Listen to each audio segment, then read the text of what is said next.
guess that we're all back, and what we're looking now is the report outs. What did the groups come up with as primary things to do for reforming our water governance? And why don't we just go in numerical order, starting with group number 1? Thank you, Bob. So we definitely didn't have enough time, even though we had an hour. I feel like so a lot of the things that we talked about was equity. We talked about a lot of our concern for our agencies. Wayne was actually just talking about some of the pieces about working for the Office of the State Engineer. We also had some group members that talked about, you know, the fact that agencies actually are working to coordinate with one another. And it's sad that seemingly so to the public, it doesn't seem that way. Maybe that's a bit about communication and public, the way the public is interacting with these agencies. But what it comes down to, I think what a lot of the things that our group talked about is there's not enough of us at the table to talk about these concerns. We're concerned about our farmers. We're concerned specifically, especially about private wells. And our question number 2, a lot of folks brought up the fact that, you know, maybe people don't understand. And that's why we're seeing things such as cannabis being used to the private wells to be that water to be used for cannabis. And that's why Chile and a lot of these other places, you know, are fighting very hard. We had a lot of different people from, you know, also nonprofits that are talking about using multi-generational strategies to help young people, because we have to bring them along in a lot of this work to help them understand. But I think overall, one of the greatest things that we are bringing to the water advocates is equity and, you know, helping our agencies. Okay, great, thank you. And how about group number 2? I think that's me. Just like Alejandria's group, we also didn't have time. Apologies to Paul. I know you got cut off right when you were saying something good. Similar themes for us. I think what we also started talking about big picture is looking all the way up to federal resources and not just state resources as it comes to funding, but especially how difficult it is for small organizations and small communities to apply for federal grants. The technical assistance needed there is really huge. Another really big piece that was brought up was that need for consultation to be more than just that and much more integrated when we're thinking about that org chart that was proposed, tribal as well as a SECIA and land grant consultation and integrated throughout that whole model and not just off on the side. So that was another big conversation. The need for checks and balances within that. Just inadequate resources and staff and funding across the state around water issues that are leading to unsustainable development.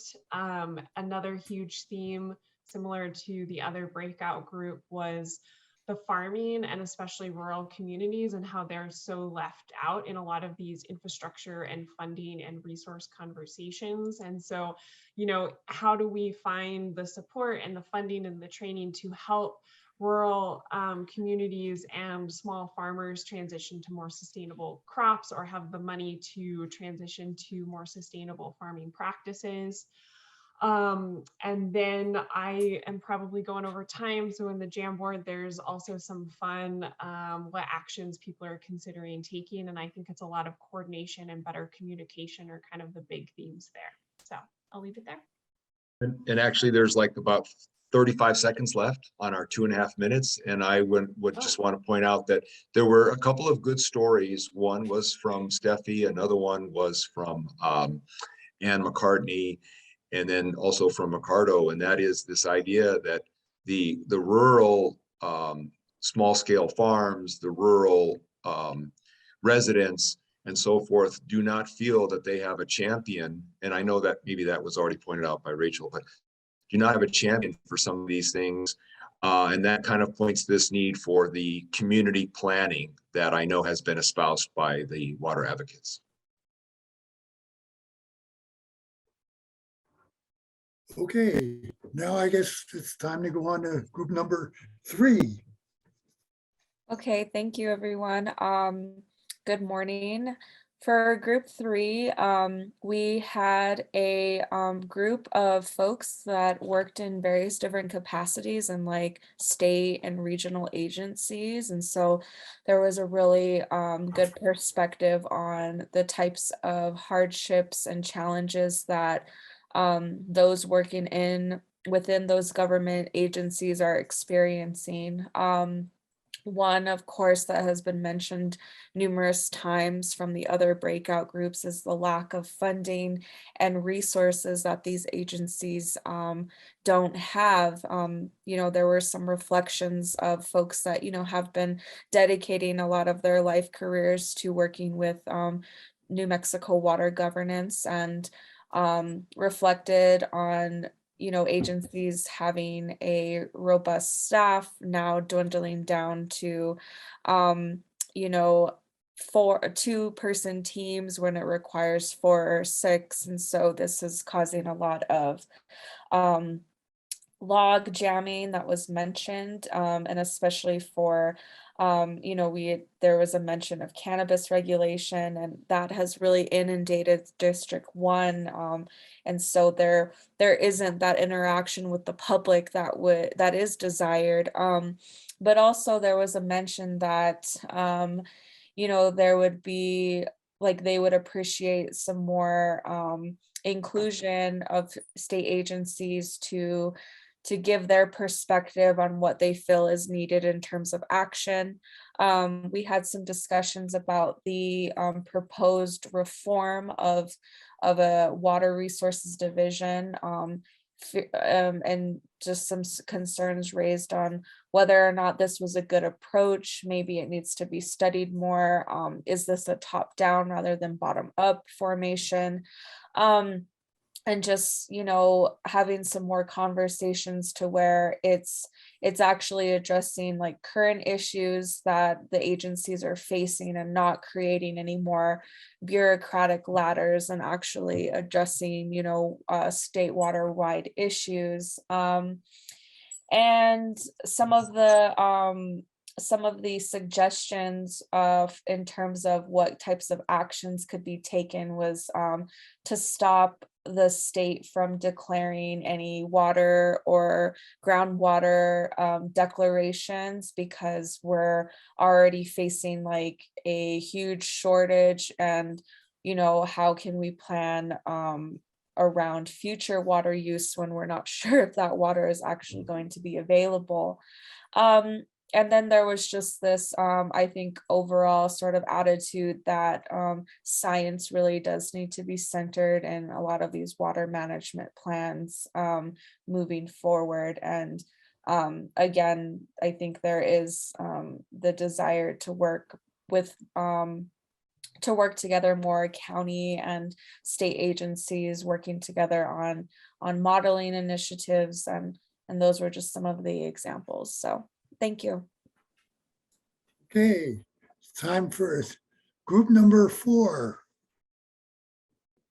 Hello, everyone. So yes, we were a big group of about 11 and very diverse, experts, advocates, somebody from the utility authority. So we had farmers, we had, a farmer, no ranching, farming. So we had a very grounded group of people coming from different perspectives. We had a robust conversation around, what's inadequate in water governance, and talked about water transfers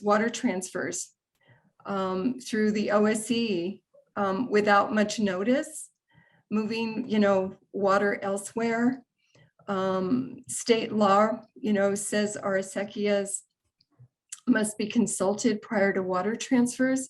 However, they aren't currently, in the loop. So, we sort of that disconnection and inadequate oversight really is pretty serious. Other themes that came up, adjudication process is glacially slow, according to Philip. So more conversation around that just kept moving to the next theme. Laura, she talked about this disconnection between water planning and land use planning. Let's see, around the third question about, water advocates wanting to develop more reforms, what are some ideas around that? Let's see, funding for technology. That was an interesting, a really interesting topic around cybersecurity, really not having enough technology to overlook any serious threats that we have, and obviously we do. And also we really spent a lot of time talking about what questions we really had to make this reform happen. How can we really make this change happen? And what came out of that discussion was the big takeaway was under number 5 is the action. And that was Philip, recommended that the advocates develop a plan, a lobbying plan, an advocacy plan over a period of time in phases, and distribute that to various groups to build that advocacy, but also to be able to communicate with the agency and also with the governor's office simultaneously to really make the change happen. And there was much more, but I know we're short on time. Thank you. Thank you, Teresa. And now I guess it's time for group number 5, please. Sure. Thanks, Bob. I'm Dagmar from group number 5. I was the moderator. I'll say we likewise had a diverse group. I thought the reasons that people were here today were interesting. Most wanted to be part of the solution, but key responses were ensuring that climate change is part of the discussion, and then also how regional voices can interact with the state, how important it is to get those regional voices. Our conversation wound up focusing on the different ways that the water code is antiquated and really needs to be updated, and potentially our group is suggesting adding a 4th to the legislative proposals that the water advocates are putting forward, and I'm going to allow Paul Hulton to elaborate on those. We had quite a bit of discussion, and I would call really a nuts and bolts type of discussion about the challenges that the state engineer's office faces because of this antiquated water code that they deal with, and some of the key decisions that need to be made involve beneficial use, conservation, and public welfare, none of which have any statutory definition and have historically been applied on a case-by-case ad hoc basis by the state engineer's office, which means that there really isn't any policy about how all these important administrative actions involving water are made. Another thing that we discussed that the current statutory code does not address is speculation. So you have a lot of business entities, and I think we're going to see this growing because of the shortage of water, come in, exploit the 19th century law to gain control of water, and then hold it, in effect, control development, and can, sell the water to the highest bidder, which, can and often involves the oil and gas industry, which historically has opposed water reforms. So I guess we were thinking that, all of this stuff is interrelated, but certainly, a fourth subject could involve water administration, which involves these kinds of subjects. What are the day-to-day things that have, can further complicate the, century of antiquated, increasingly antiquated legal structure and administrative reform. And of course, part of that involves climate change when we have municipalities and private business entities appropriating or, leasing large amounts of water with no consideration of climate science and the increasingly precise and dire predictions about what's going to happen in the Southwest that all of us that are growing vegetables, are really concerned about what and how much we should plant next year. So I think that the following up on what Norm said is because these are complicated subjects, there's a lot of competing resources that start the conversation with the legislatures and then reform-minded groups to build political pressure and to educate the governor's office and members of the public to mobilize more support on this would be a good thing. Funding the state government is essential. A lot of the public services that are funded by the oil and gas industry are really important. They have a lot of power, but there needs to be a balance. And some of that balance, I think, can be achieved through reform of some of these key concepts of the water code, including beneficial use, which doesn't necessarily mean first in time is first in right. There are other values. We talked about the acequia. Governance model is a good one, can be factored into that. So, and the other thing is we had two folks who worked for the state engineer who expressed frustration and frustration about their ability to do their job and serve the public.